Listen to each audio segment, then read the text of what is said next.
BSc math honours LNMU Darbhanga part third paper 7 vector analysis जो 2025 में आने की संभावना है।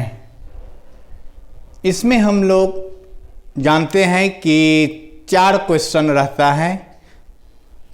पर हम भी यहाँ पे 4 क्वेश्चन आपको दिए हैं, जिसमें फर्स्ट क्वेश्चन में कह रहे हैं पहला कि जियोमेट्रिकल मीनिंग जो होते हैं स्केलर ट्रिपल प्रोडक्ट का वो क्या होते हैं उसके बारे में लिखिए।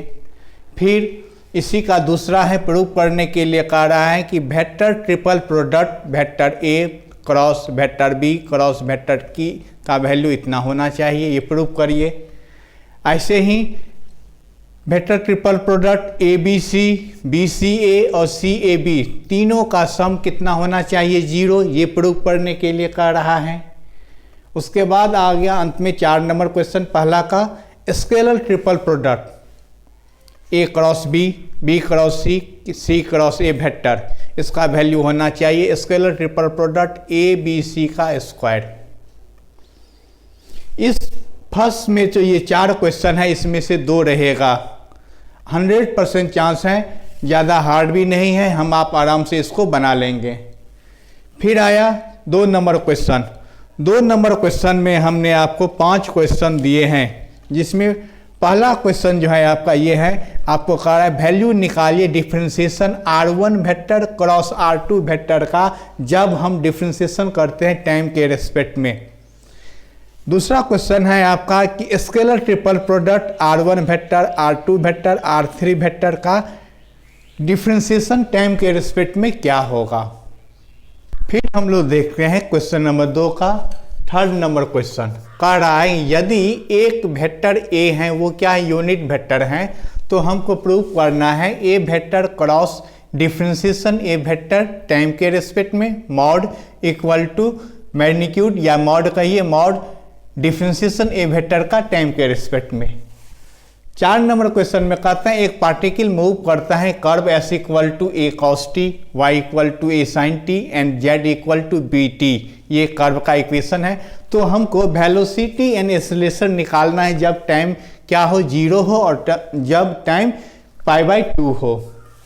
5 में कह रहा है कि दिखाइए कि नेसेसरी और सफिशिएंट कंडीशन किसके लिए, तो एक वेक्टर फंक्शन भी के लिए जिसका वेरिएबल क्या है स्केलर टी है, क्या होना चाहिए।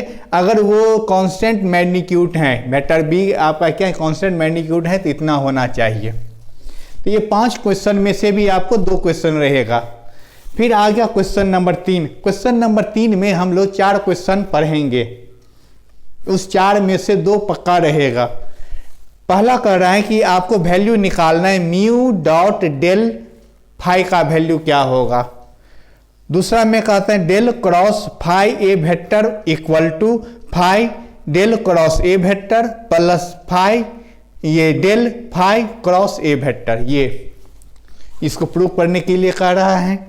इसी क्रम में हम लोग देखते हैं क्वेश्चन नंबर 3 का तीसरा।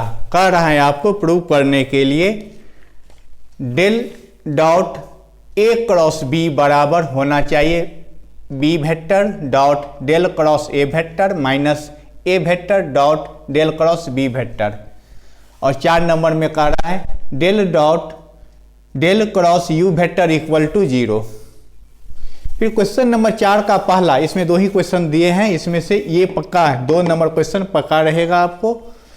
1 कहता है यदि आर वेक्टर इतना हो तो हमको वैल्यू निकालना है इंटीग्रेशन 1 से 2 लिमिट है आपका R vector cross d2 R vector by dt square, इसका इंटीग्रेशन निकालना है। और ये कहता है 2 नंबर क्वेश्चन में prove state and prove Stokes theorem. इस प्रकार हमने देखा ये 4 क्वेश्चन हम लोग वेक्टर एनालिसिस में लिए थे। इसमें से 100% चांस है 4 में से 4 रहेगा ही। अब कुछ क्वेश्चन का आंसर हम अपने YouTube चैनल पे दिए हुए हैं, उसका नहीं दिए हुए हैं, जिसका नहीं दिए वो 1 बाय 1 हम कल से देना शुरू करेंगे। आप सभी को एग्जाम के लिए बहुत बहुत शुभकामना, बेस्ट ऑफ लक।